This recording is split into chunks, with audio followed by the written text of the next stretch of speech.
This is Frank Skinner. This is Absolute Radio. So this is Frank Skinner on Absolute Radio with Emily Dean and Pierre Novelli. You can text the show on 81215. Follow us on X and Instagram at Frank on the Radio. Email via frank@absoluteradio.co.uk. All lowercase. People don't even say that anymore. I never assume. Occasionally you get a capital in on a name and you know. Does case make any difference online? I never know if it does. I think if ever I put in a password in, say, a hotel. Oh, password I give you. Then I think, I bet I've missed a capital or something. Do you still try to get online on a train? Oh, there's nothing more charmingly naive than believing the train when it tells you it has Wi-Fi. Yeah, I don't even try anymore. I just think that's like saying that we've got bacon and egg sandwiches at at 11:15. Or just having signs saying there's just one more carriage away. I was on a train once. They just pulled out of Manchester, literally like 4 minutes before, and I said, "Oh, can I get one of the?" And they said, "Oh, so we don't have any bread." Yeah. I said, "You just left one of the biggest cities in the country. You could have got bread." I could have got bread. I would have run out for you. I'd have brought bread if I'd have known. If I'd have known. They don't have Wi-Fi. What they've done is they've sellotaped one of their mobile phones to the top of the train. And if that can get reception, then you can connect to that. But if that can get reception, then you can get reception. Can I just say, guys, anywhere that has a franchise called Upper Crust on the platform. Yeah, that's misleading people. Yeah. It is. So look, don't get me wrong. Probably my favourite form of travel is train travel. What about that? Someone's got a new little gig. Yeah, no, I do. I like it, and I stand to gain nothing from this praise. And also, I'm glad of it at the moment because I'm on my second courtesy car. You know, my car got stolen. Oh yes. Oh, back in. When was it? November? I still haven't got it back. I've got the car back from the thieves, but the garage have held on to it much longer. It's quite 70s for repairs to take that long. What about this for 70s? We're waiting for a part. Oh. What? Who is this? Christopher Biggins?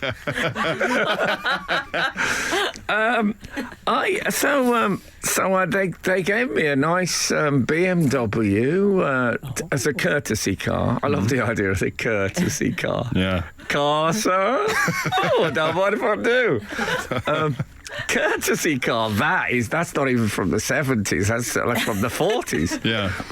Anyway, so this week they got in touch and said, we're going to have to take your BMW back. Oh. And I said, well, I haven't got my actual car back yet. And they said, well, I know, but that's, you've had it for, it's like 6 weeks. I said, well, I've got used to it now. There's stuff in the door shelves. And they said, I had my travel suites in there. Yeah, my driving suites. You'd built a whole new life. Anyway, they said, we're going to have to take it away. And I said, what am I supposed to do then? And they said, well, we can give you another courtesy car, but it won't be as nice as that one. I said, look, any car will do me. So they've given me a Fiat 500, which is I've always looked at those and thought, what? They are the cutest car. And this car has come and it is cute. I want to embrace it. Yeah. It's colour? Beautiful. It's it's called something green, but that's a mistake on their part. What would you say it is? I'd say it's twilight blue. Oh. I don't think there is a colour called that, but that's what it looks to me. So, but it's nice. It's not a discourtesy car. No, it's a beautiful car. Okay. It has one basic problem. I can't drive it. Yes, not? I can see how that would be a problem. But, yeah. Why My can't problem is I've completely forgotten how to drive a manual car. Oh. So I got in it and I looked at the pedals and I thought... I know there's a clutch, accelerator and a brake. That much I remember. What order they're in? And I thought it's bound to be CAB. They would have made it something spellable so it could be... It wasn't. Oh. It wasn't that way around. So I got in the car, started the car, took the handbrake off. hit the accelerator, I just started rolling back very quickly towards the car behind me. Now, I haven't dared try it since. So I got this beautiful, cute car outside, and it's like a monstrous threat in my life. I have to say, Frank Skinner learns to drive again. I'd watch that. Well, I drove a manual for the first. When I say a manual, I don't mean the Sylvia Christel role. I drove a manual for first 20 years of my driving, but the second 20 years an automatic, and 20 years a long time. Frank Skinner on Absolute Radio. Ruth Jordan, Frank, has been in touch. Is she offering me a driving lesson? Yes. Her father is offering you a driving lesson. Oh, really? She then goes, she said, could I offer you my dad to give you some driving lessons in your new manual car? He taught me and my siblings using the phrase, just raise the clutch the thickness of a penny. Wise words. Wow, that's Thickness of a penny. Yeah. That is. You see, the thing is with this car is it's got. Could I offer you a courtesy, father? Teach you to drive? It's got. I could have done with all of that. Do you think he's a bit Richard Courtesy? I bet he is. I'm imagining he is. So I've got like there's DAB radio in the car, and then there's like a USB socket, and then suddenly there's the 60s. A manual. What's it even doing in that car? Why do they make them anymore? Yeah. What's the point? You know, we experimented early on with the manual, but now we've found out how to do automatic. Why still make them? Yeah, something you'd know. Yeah, come on. Tradition. Oh, come on. Respect. Why have cars at all? Let's have horses. I think you can achieve some better driving with a manual than with an automatic. That's the vaguest answer you've ever given me to any query. I think You can achieve some better driving. What's that mean? I think you can control your acceleration You can. better. Yeah. I can never control my acceleration. What about It's a those? whole fault of mine. Frank, what about those? There's some people who only take the automatic test. I You know. those ones? Yeah, I know someone who recently just took the automatic. Oh. They've absolutely committed. I think I that's always risky. Do you? I would never do that. I always wouldn't think they do the whole if thing? they'd Is it come up easy? with automatic first, they'd never have bothered with the manual, would they? No. They'd never have bothered with it. No. It was a prototype, the Oh, I manual don't know. gearbox. These Steve McQueen types like it. Anyway, I'm still not 100% on the pedals. I need, yeah. you know these magazine, consumer magazines. I need one called Which Pedal, which basically just runs. It's not CAB, is it? It must be CBA. I think it's CBA. Are you supposed to remember that? Yeah. Well, it's a rude phrase. Is it? When you CBA, you can't be bothered to do something. Oh, I'll remember it like that. There you go. I CBA to remember which pedal is which. Thank you. I am a step closer to driving. Can I? Sorry. I have this news just in. Yeah. Don't call me Justin. I've told you that. I know, it's a Bieber thing. It's my stage name. 208. Frank. The car colour is dew green. Oh, is it? Do you know how this person knows that? Is he the person who brought me the car? From John, the Fiat salesman. What a medieval sounding name for such a modern job. What? John the Fiat? John the Fiat salesman. But like It sounds like someone from Happy Families. John the Fiat. I must drive it because I'll regret the chance of driven a little cute car. Because when you get a family, a little cute car days are behind you. Yeah. I used to have a Nissan Figaro. It's the only car I've had that I had an emotional relationship with. Hang on, you still haven't driven it yet? No, I'm too frightened. How long is it frightened of the Fiat? I've had it about 6 days. Oh, Frank, this is getting embarrassing. I know. It's like a beautiful lady who I am crazy about, but too frightened to approach. You're just not sure about her pedals. Yeah, exactly. Yeah. Can I read you an email thread You may. that I had this week? I thought you might like. Only yesterday, I had a list. Some of you may know that Pierre Novelli and I are, we're doing a London run at the Gielgud Theatre, and then we're off everywhere, all over Gross Britannia and Ireland. And I was, hold on, we're just being told. It's so nuanced now, the time's up on the link. It's like being at Christie's. You know, when you think the auctioneer, you think, how do you spot those bids? Little nose rub. Hardly, it's just a slight shrug. Oh, talking of auctioneers, I know it's niche, but I think that's my new crush. I love an auctioneer. Do you? Something about them. Masterful, but in a slightly low-key, educated way. Yeah. When I watch Antiques Roadshow and see the antiques experts in their canary yellow blazers and cravats and monocles and all that, I always think if there was any sort of dark crimes happening locally, I'd just round them up as a matter of course. Why can't you just have a suit and tie and be an antiques expert, eh? Why do you have to dress like a fool? Frank Skinner on Absolute Radio. We've just been talking, and we've just had a hardcore music conversation. There isn't enough of that on this show.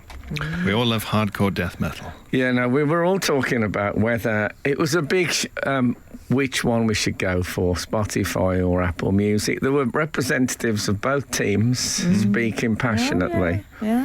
And I liked it. I can't go with Spotify out of loyalty to Metallica. Oh. So Neil Young. Anyway, I got an email yesterday. I say me and Pierre are going on a tour. Yeah.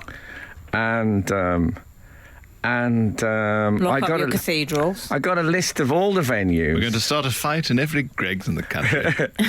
We're gonna so I got a list, and it's got the percentages of ticket sales so far. I've got to say, it's looking pretty healthy. What, you're sharing this with us? Yeah, but there was one that was a bit. There was one that was down a bit. Okay, Frank. No, it's all right. So I had a look at it. I'll be up front. It was the White Rock Theatre, Hastings. So I looked at it, and it has the capacities. To be fair, it's a late switch, so it's why it hasn't sold as many as the others. Yeah, but if you're in Hastings, come. Anyway, so I got it. I looked at the capacity to see, and it's not giant size. It's 1,066 is the You're capacity. kidding. No. So I thought. So I sent an email back, It's not. and I said, the Hastings capacity is, and I took the comma out to help them. 10,1066, and then I put 4 question marks and 5 exclamation marks, something I never do. Yeah. So then I won't name the people. I'll protect the innocent. Someone from marketing says, I'll pass this over to blah, blah, to confirm. Pass us over to Norman. To live. He knows about it. To live. So then I heard from live, yes, we changed the original gig, which was 1,000 capacity, to Hastings due to, it being a bit bigger, availability, etc. And I thought, are they gaslighting me now? I didn't even put I've written Hastings capacity is 1060. I've written that. 1066. So I then sent back. Oh no! This is when. No. This is when I have to leave. No, you don't, because I was worried. Well, everyone knows the Hastings. It's a famous thing. The Hastings Theatre is 1066. Yeah, I can't. So I said, "Is it just me?" ? Oh no! And then I heard nothing for. I mean, I can tell you exactly, but it was like an hour. With me thinking, what has happened? Yeah. Anyway, eventually I heard from marketing. I can't use all the language. Just got it. 1066 - the battle. Amazing. The battle. And then live joined in. Oh, ha ha, thanks, Connor. Now, ha ha, I think means I'm laughing, but I always think, all right, when I read it. Yes, I always. The thing is, the young people do ha ha or aha or Yes. even paha. I've Yes. had. But it was the people of the White. Let me. That is what it's called, isn't it? In Hastings, it is the White Rock. I'm sure. Pierre? Yeah, the White Rock Theatre. Can they? It must have been especially built to make the capacity 1066. Do you They've think- carved out 44. Yeah. They've incinerated what 44. kind of a coincidence? Do you think- Hastings and the capacity is 1066, and that's an accident. That's impossible. Do you know what I would say? Move on. I mean, come on, they should move on. Yeah. You know what I mean?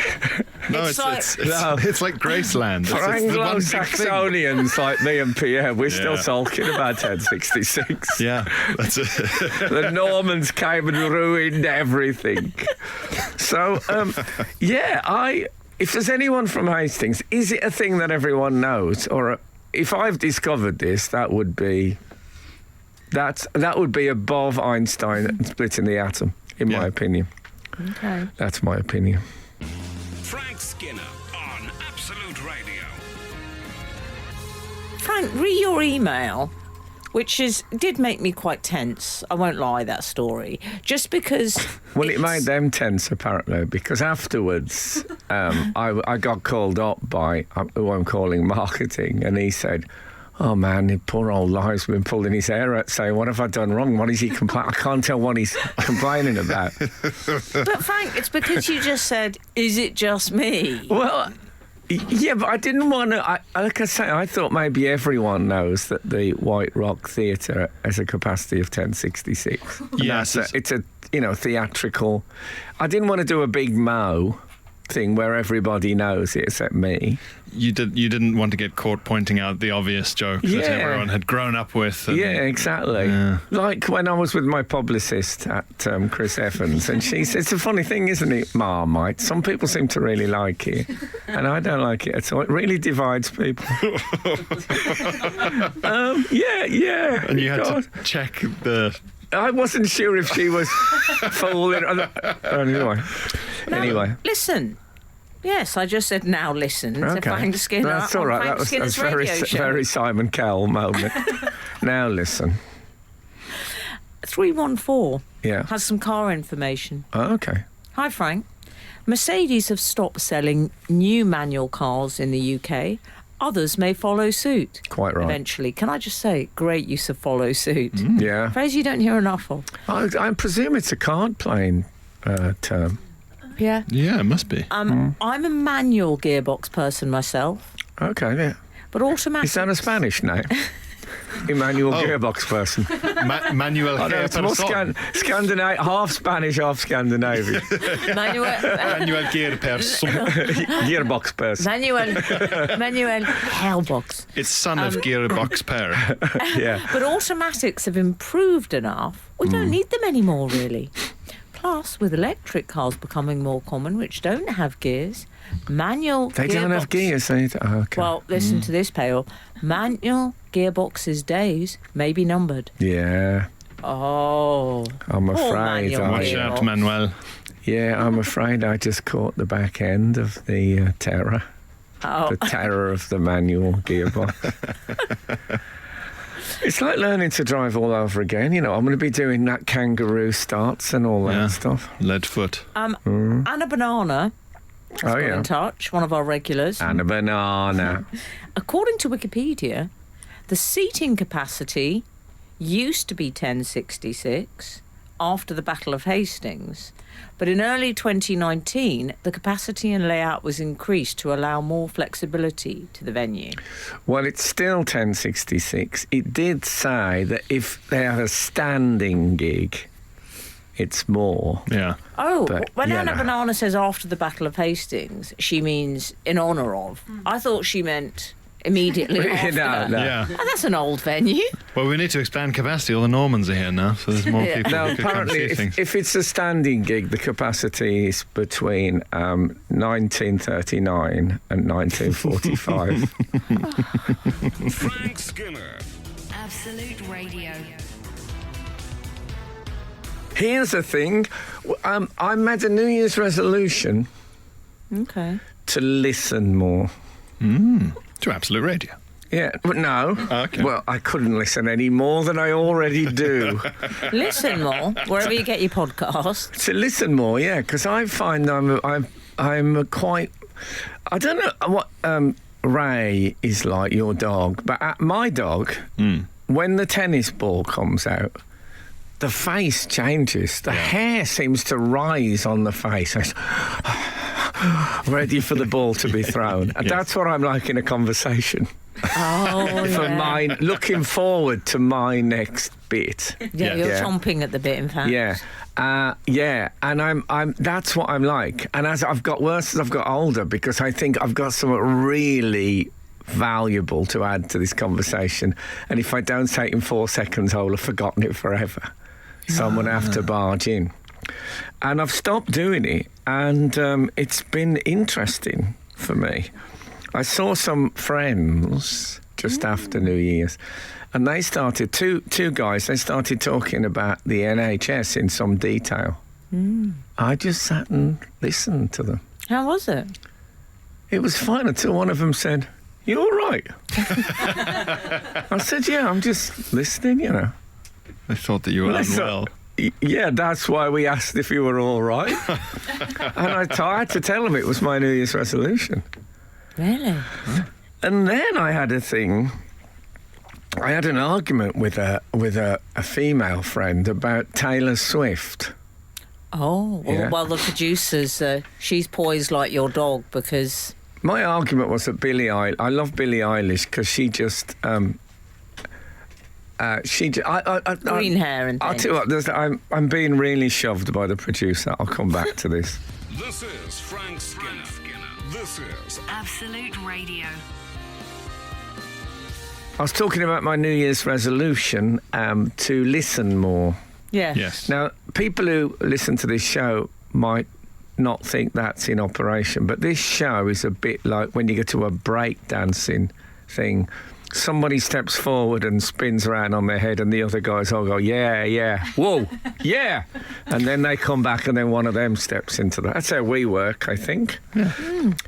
Nevertheless, so I was talking about Taylor Swift, and I said, I think if the good Lord appeared to Taylor Swift and said, "You can give up all your singing and songwriting abilities or your physical beauty," she'd say, "I'm going to have to ditch the songwriting and singing." The producer's shaking her head. Yeah. This is a very provocative statement. Yes, it was. Yes, and it was. You know. So I said that. Light the fuse. Yeah. So then we went into the argument. I started to look like my dog with a tennis ball, and we were away. And then about, I guess, 4 or 5 minutes into and people, you know, when people start to gather around to watch the... the fireside dwellers. And I said, hold it. I said, it's just occurred to me that I actually have no convictions, no opinions about Taylor Swift of any kind. Yeah. I don't have any dislike for her. It got round from the fact that Billie Eilish, someone else who I like everything about her except her music, but I like the fact that she wears trousers and a baggy top on stage. She doesn't feel she needs to sell it that much. Faith in the material. But I don't care what Taylor Swift wears or what songs she does. People like her, God bless her. And I just stopped. I would have carried on in the old days. And I said, sorry, I've lost heart in this. I've realised I've started a war for the sake of... But I realise it, yeah. We've all done it, dear. It's a war, but I have no part in it. I don't care. I don't dislike her. You know, she looks lovely. Can you imagine, sorry, if a leader said that? Came Wouldn't out it and be gave a speech great? and said, I'm so sorry, guys. I don't even want realise Calais. I've started a war just for the sake of it. But then my friend said, well, I'm not saying I'm a massive fan. I said, what are we even talking? It doesn't matter, does it? None of it matters. All that. Let's talk about things that matter. And we moved on. It was quite healthy, I thought. That's great. That's like a scene from the music video for a song like Imagine. Or But it's difficult. War is over. Do you know, I love Mellow, Frank. Yeah. But Mellow, Frank? It's running down a steep hill and suddenly trying to stop. It hurts the knees a bit. You know, because I was off. Yes. I was off on the argument. How is Kath enjoying Mellow, Frank? Well, I don't get much of a word in anyway at home. All that's changed is your expression. I just think maybe it's when I was listening to this long conversation about the NHS, I was thinking it's a lot easier, this, isn't it? Well, that's what a lot Yeah. of people do, Yeah, but I've always condemned people who don't join in. Well, you know my father's friend's view on this. If you Yeah. didn't say anything and you were at a dinner party with my parents, what would happen, Frank? I would say, yeah, you've contributed absolutely nothing To this conversation. You've drunk our wine. You've listened. I mean, Well, I once said to someone, if you want to ride tandem through my social world, seeing the sights, feeling the wind in your hair, you're going to have to somewhat contribute. Some peddling. Yeah, do some peddling.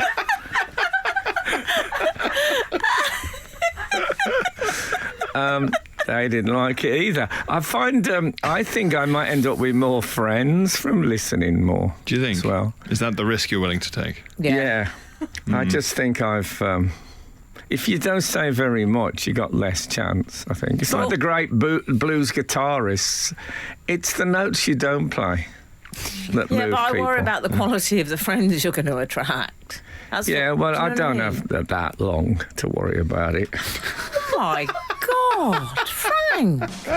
Frank Skinner on Absolute Radio.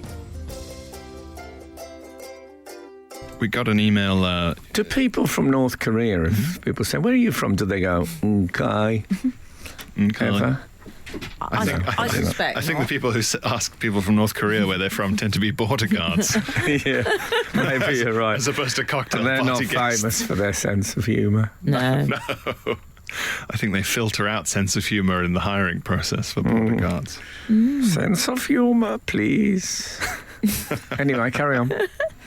Well, we had an email that I quite liked from Lee in Kent.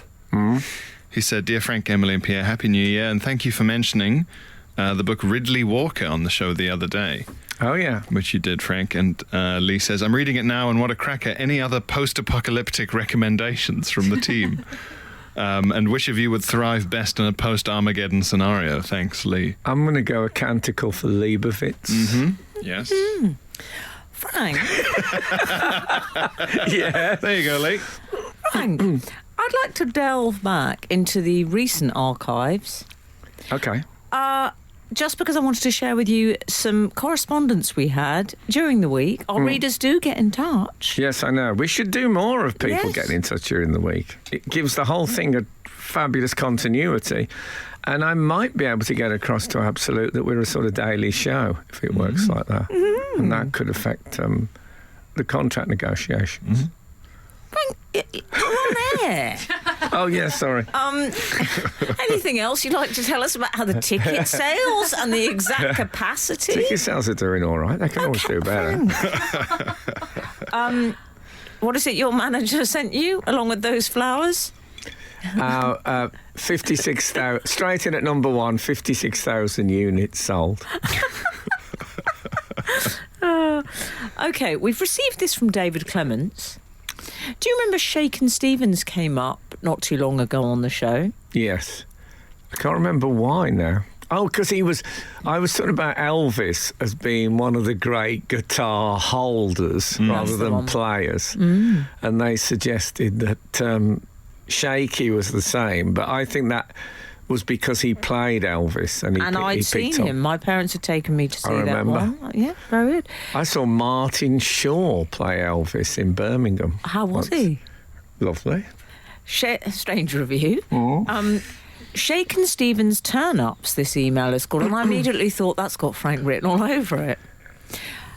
Hi, Is there a tribute act? And would it be called The Fake Shaken Stevens? Fake and Stevens. Do you remember The Fake Shake? Yes, Of yes. course I do. Sting Yeah, operations. Fake and Stevens would be good, though. Fake and Stevens. Hi, Sorry. Frank, Emily and Pierre. Lovely to hear Shaken Stevens getting a name check on last week's show. Reminded me of when a music producer friend of mine worked with him many years ago. The first day of recording, he came into the studio, spotted my friend's jeans, and immediately knelt down and gave him massive turn-ups, finishing by saying, "That's better."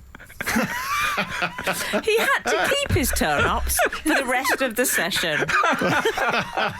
Best wishes, David Clements. Wow. That's funny. Well, that's one for the books. What? A turn up for the book.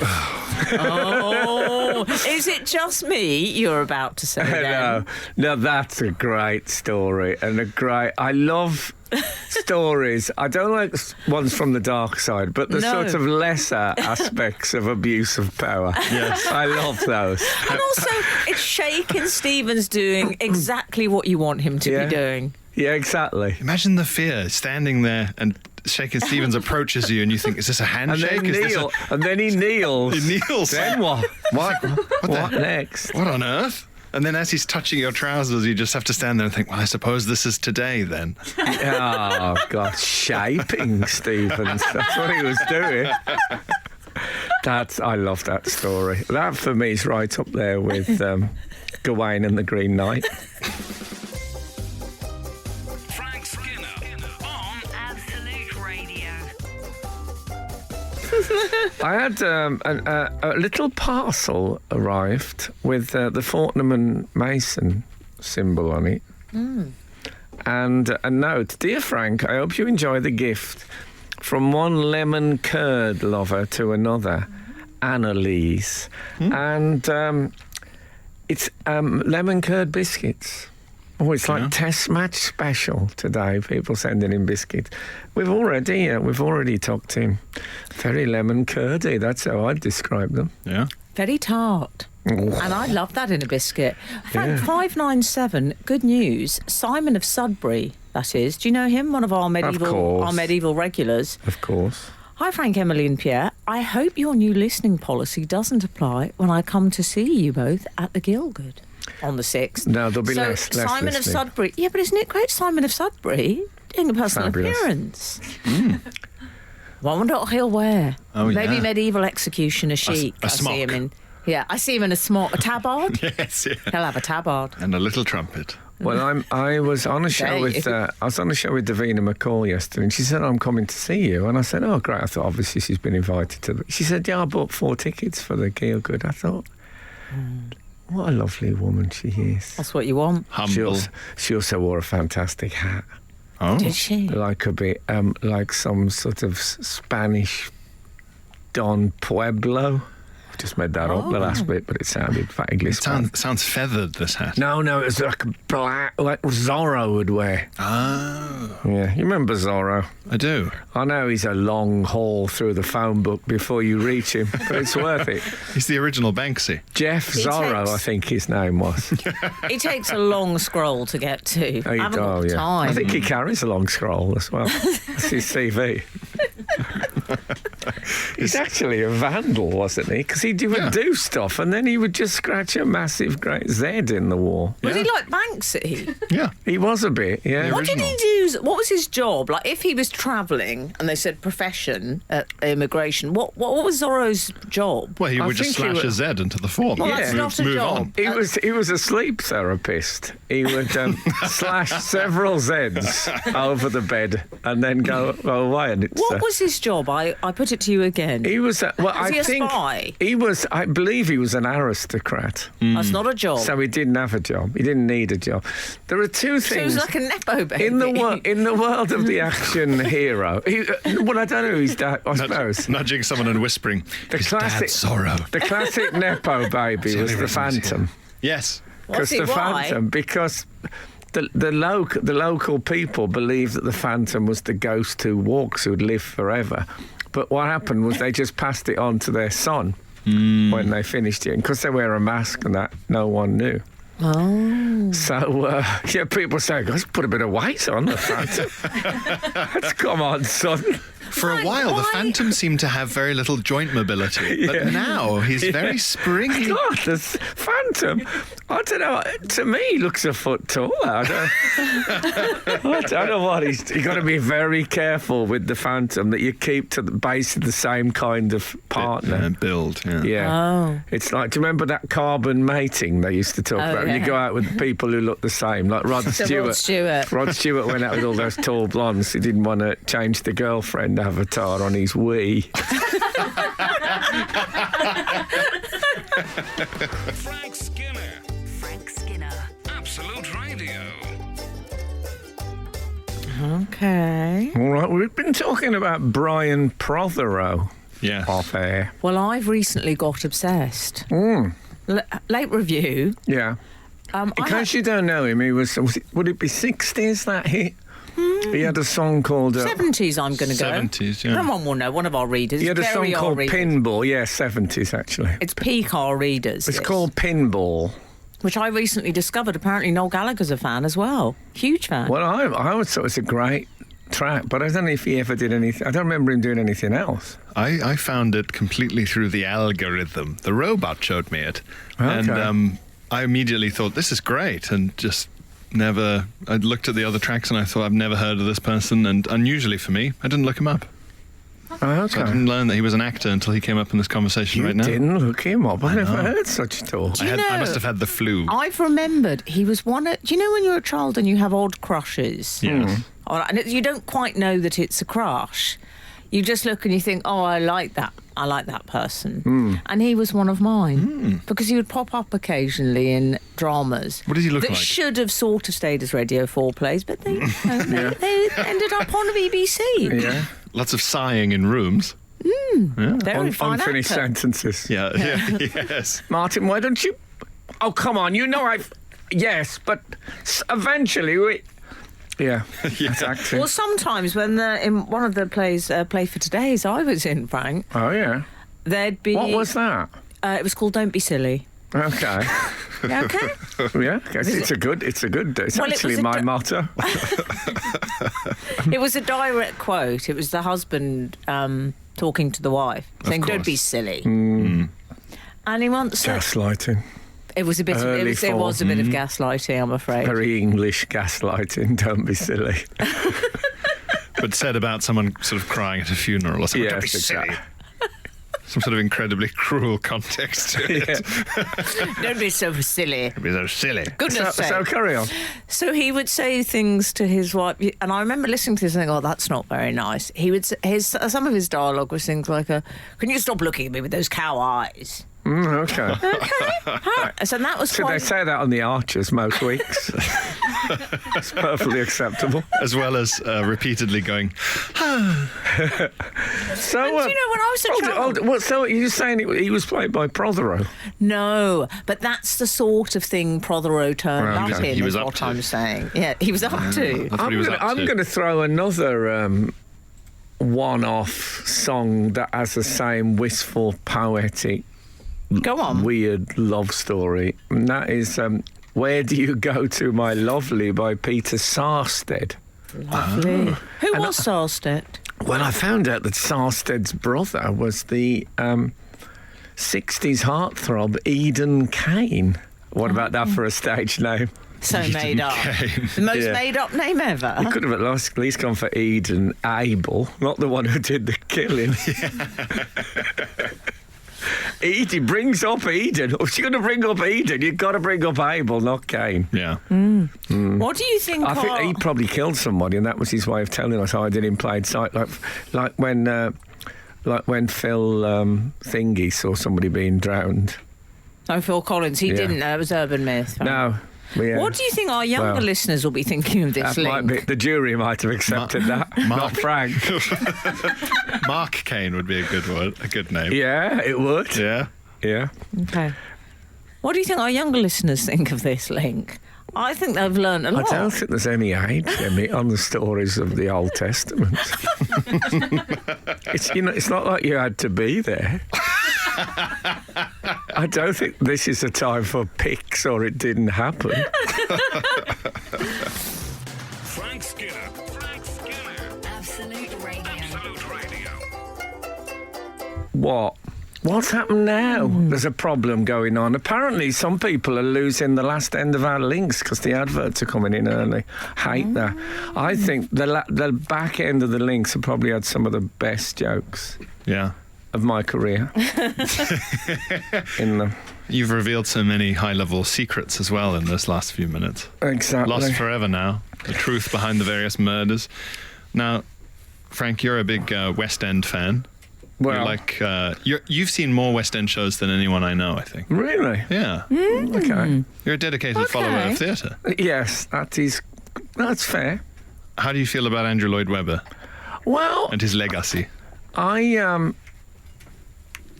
I think I wouldn't put him. He wouldn't be in my top 3 musicals, but one has to respect his enormous contribution. You do respect him, and you respect him so much that you give him what I like to call assistance.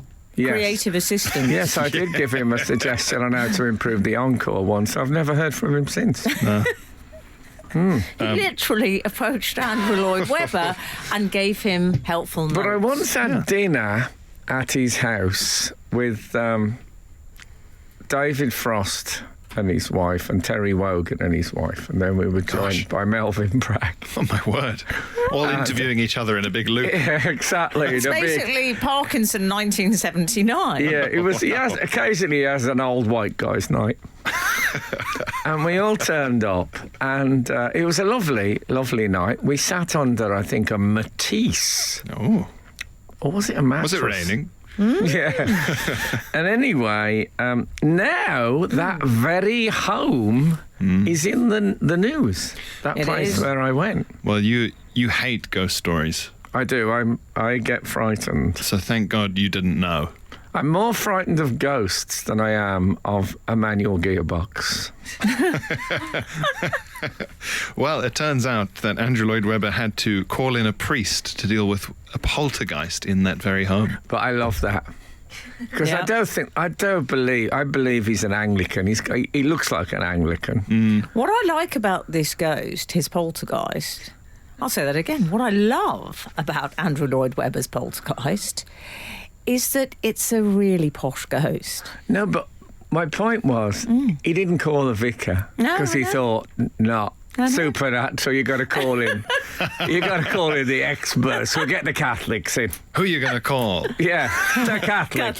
Catholics. Yeah. Host busters. Host. Yeah. So he got a priest in for his poltergeist. Yeah. Now, here's the thing. When I say the word poltergeist, what kind of thing springs to mind as far as their behaviour is concerned? Oh, they're very active. Chairs being flung across rooms. Yeah. They throw things, Yeah. don't they? Yeah. And they're very reactive to an adolescent presence.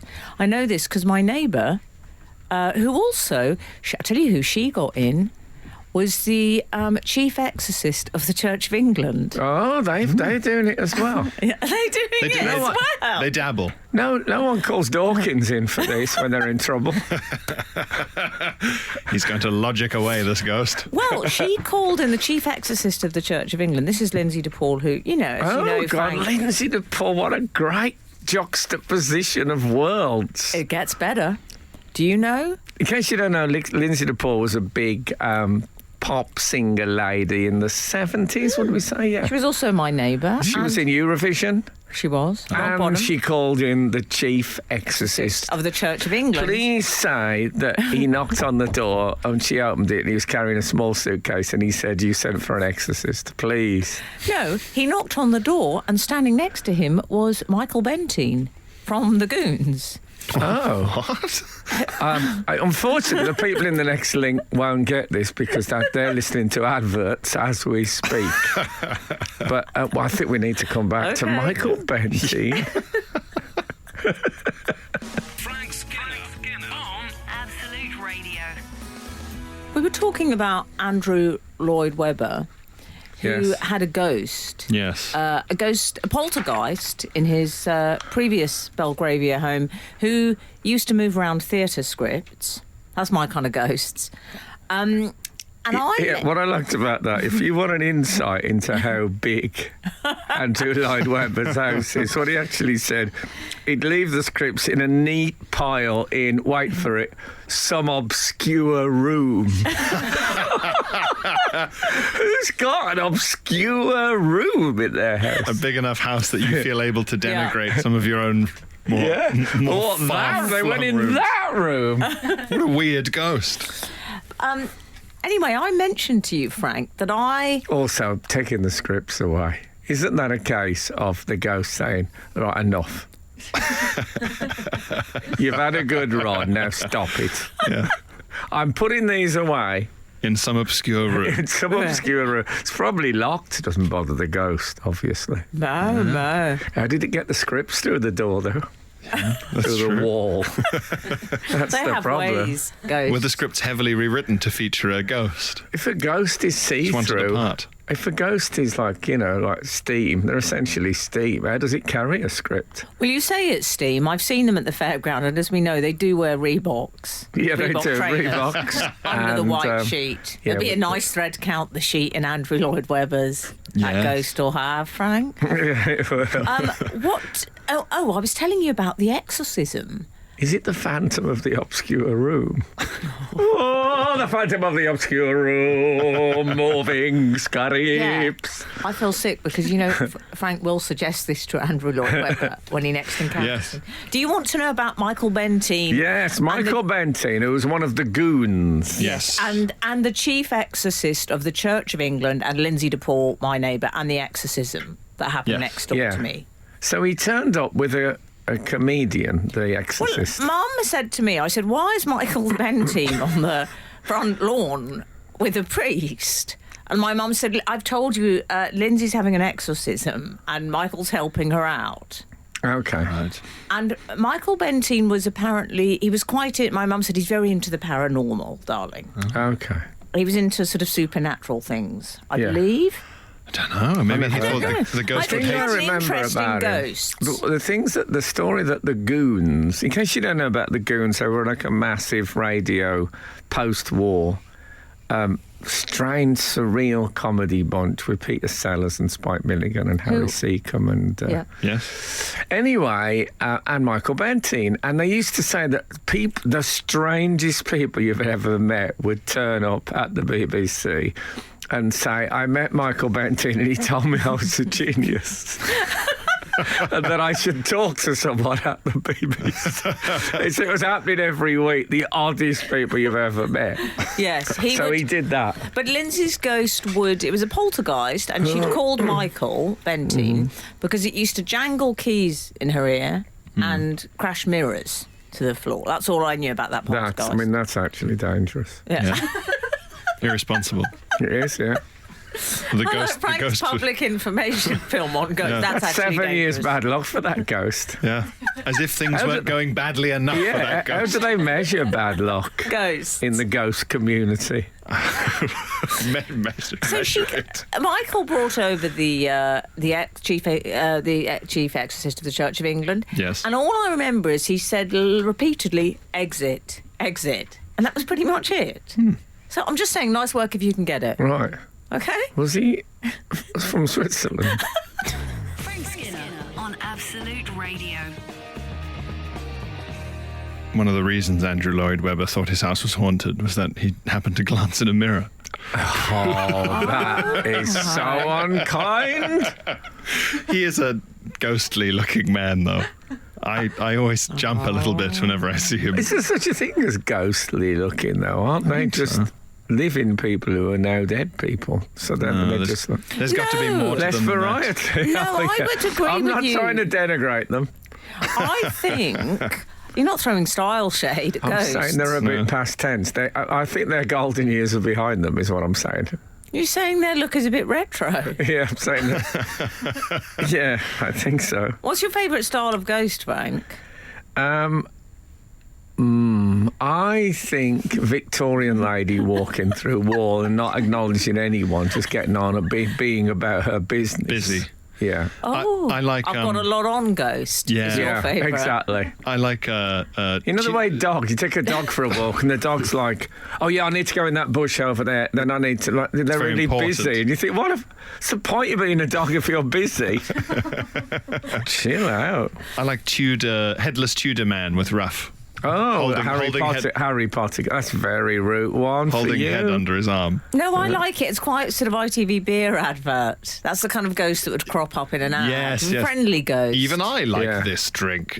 Some stupid thing where he's pouring it down his neck. Yeah. I like the in Sixth Sense. I like the hanged religious dissenter ghost that was still on rope. Absolute Radio. Sorry, was that too dark for breakfast?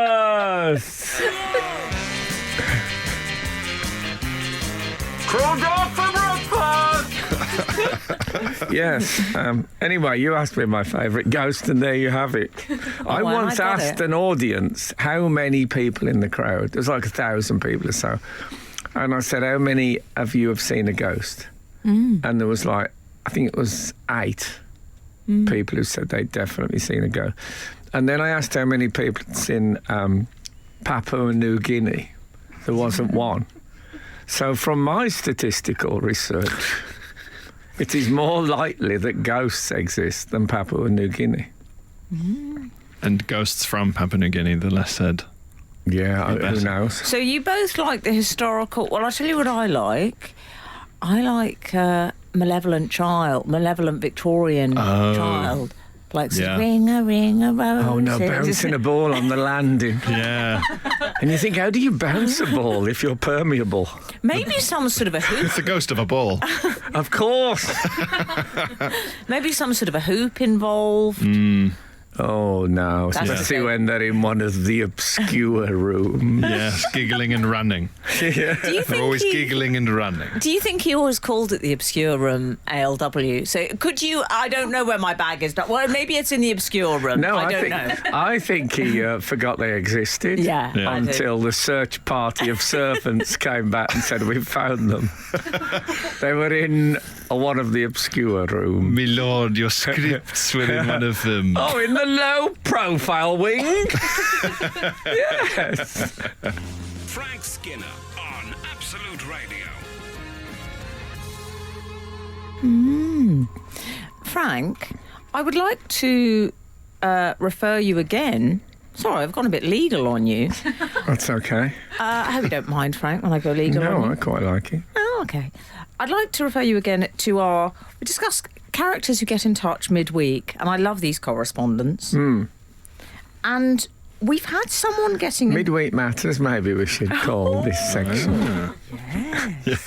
Because it suggests that it's matters that were discussed in the week, but it also discusses that the people who send in midweek matter. They matter. I believe... Is that an Alan Partridge? Mid-morning matters. Oh, mid-morning, yes. Oh, is it? Oh, if it's close to that. I don't want anyone saying, oh, yeah, that's like on Alan Partridge. That's like... that is worse than saying, weren't you a war criminal? Not that I don't like Alan Partridge, but the idea that everything is based on it is an error. Yes. So this is from Ryan. So we're not going to call it that. No. Get in. Okay. This is from Ryan in Twickenham. Hi, Frank and team. Long-time reader. Praise, therefore, redacted. Right. I was watching ITV's Masked Singer recently and was thrilled to identify Chicken Caesar as the one and only Mr. Frank Skinner. Right. There's a character called Chicken Caesar, FYI. Yeah. Chicken it's gone Caesar. yeah. As in the salad. Yeah. Okay. Yeah. Not as in Hail Caesar. It's my favourite salad, and I hate salad. But chickens, I like those, the modern It's things. odd that you hate salad. Well, salad is like, it's more like taking an aspirin. People only eat it because it's healthy. These days. That's not true these days. Well, the salad has evolved since your day. Yeah, but it's evolved in a very on-salad way. So now you think, oh, I'll buy salad, and you go to, and it's like Mars bar salad. Yeah. Then you think, well, it's got the word salad in it. I won't look at the fat and sugar content. But the salad has evolved into a dish in its own right. Yeah, well, that's because everybody wants to be thin, not because they like salad. Oh, okay. Well, they've covered it in cheese. So chicken Caesar. Or Bechamel. Ryan in Twickenham says all the clues for chicken Caesar pointed to Frank. 1966 was mentioned, so he thought 3 lines. Yeah. The Brits came up. Sorry, Frank, he says in parenthesis. I like the Brits. Sorry, Frank. I say 1966, I believe, is the capacity of Wembley Stadium. It should be. It should be. Imagine if that was an absolute stipulation. Yeah, you had to do stuff like that. You had to prove the relevance of your capacity to your venue. Yeah, the Munich Olympic Stadium, 1933. Yes. Royal Albert Hall would have to be related to something in Victoria's reign, presumably. It would be 1812, wouldn't it? For the Tchaikovsky. All right, come with me. I know the overture. Tell Tchaikovsky the news.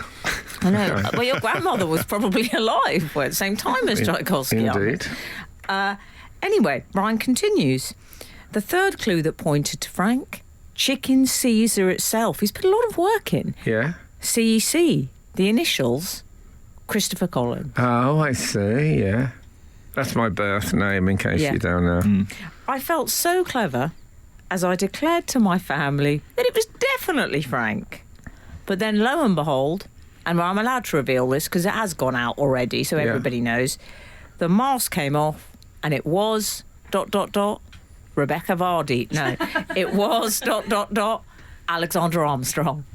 Oh. Okay. Yeah. What did he do at the Brits? What did he do in 1966? Yeah. Well, he's done it. Has had a Lazing contribution to music, Frank, with Are You Going to Scarborough Fair? He certainly did a TV advert when he walked through a cornfield with his collar turned off. Going, golden brown, texture like wine. Yeah. With a pea coat on. No, I believe he said, Are you going to Scarborough Fair? And Frank he said, not if you are, mate. Which wasn't very kind. What about in that interview when they asked him about doing golden brown and he said, Strangler's light, it ain't. He's a nice bloke, but that was terrible. Frank Skinner. Absolute Radio. You were recently on Emily Dean's podcast. Yes. And very wonderful Walking he the was on dog. it, can I say? And you discussed something that I'd never heard of before, but is being referenced by the nominatively determined Scott in Edinburgh. Right. Or, Yeah. or it's anonymous. Yeah. I can't tell. But Scott in Edinburgh says, Hi, Frank and team. I was watching Charlie Chaplin's The Circus and was reminded of Frank's father when Chaplin is cooking and scoops a teaspoon of salt from his waistcoat pocket. Oh. Was this the birth of the salt-in-pocket defence utilised by the Skinner household? I always thought it was a Collins. ninja thing, but it might have been Charlie Chaplin. Well, I mean, they're both silent. Yeah. Was it from the film The Circus? Well, apparently it happens in the film, so maybe it was What if such a we found out widespread... That's where your dad got You it know what from? was on about laughing fits last week? Yeah. You have a massive. There's a bit, and I'm not going to pretend that I watch Charlie Chaplin films and fall about, but occasionally you'll come up with such a brilliant. And there was clearly a one that couldn't fully be controlled, and he is on a tightrope with, when they have the stick, they hold the big stick for balance, and he's got a monkey climbing on his shoulder and then going round. And at one point, it really bites his nose. I mean, really quite hard. And, oh, man, it's just... I mean, it couldn't possibly have been set up. But he goes with it, of course, because he's thinking, this will be great. This is funny. I don't care if it utterly defaces me. It's going to get it. And you should check that out. But I don't remember the salt in pocket, but it sounds right. Do you think that was just a sort of pre-war version for men of going to a UFC class or doing boxing? Well, just put some salt in your pockets. I think, if I remember rightly, in the Laurel and Hardy, Hal wrote Short County Hospital. Stan Laurel, who's delivered hard-boiled eggs and nuts as a gift in the hospital. Okay. And why didn't you get me some grapes? They cost too much. So there's a bit where he takes a salt cellar out of his pocket to put on a hard-boiled egg. That's definitely a thing, isn't it? Maybe people did carry it about. Because we should clarify, your father carried salt in his pocket as a kind of flung self-defense mechanism. If anyone tried, any sort of assault in the street... Well, especially things... To pardon the pun. If they asked for the time, he says that's how they get you. Yeah, that was it. But, I mean, I'm not, we on Absolute Radio do not propose have-a-go heroes of any kind. We don't condone assault or... Oh, very come on, good. that's good. Assault. Mm-hmm. Yeah? No, we don't condone that. But my dad, came from different times. Saltier times. But you got it. You said a mouthful. Ruth Jordan. Ruth Jordan has How's her asked... dad getting on? I don't know. Okay. Ruth Jordan has said... she said two things. Two things? Oh, don't shut up with your face. She said two things. Yeah, it's gone from Chaplin to the Marx Brothers. Two things. For me, there is no Saturday Claus. Firstly, she says, I really hope someone switched on the radio when Emily said, what's Michael Bentine doing on the front lawn with the priest? Secondly, she says, I wonder if all this talk of ghosts will lead to Frank having one of his disappointingly Route 1 scary dreams, like the Dracula one. Yes. Yeah. Oh, I do hope so. I hope Frank. not. They wake me up and then I can't get back to sleep. Really? I make the old mistake of sleeping with the light off. Yeah, but she's right, Ruth. It's going to be a Tudor ghost clutching the head. Oh, I can laugh about the ghost thing now, but when I'm in bed and the lights are off. Do you really get scared with these things? Yeah. I see, that I've got a 11th Doctor dressing gown hanging on the door. That suddenly becomes some hovering spook. Oh, if there was never any darkness, if there was no night, I don't think it would bother me. I mean, that dressing gown only scares me depending on which actor playing the Doctor is wearing it, because some might terrify me. I never wear it, of course, because I can't find a window. Yeah.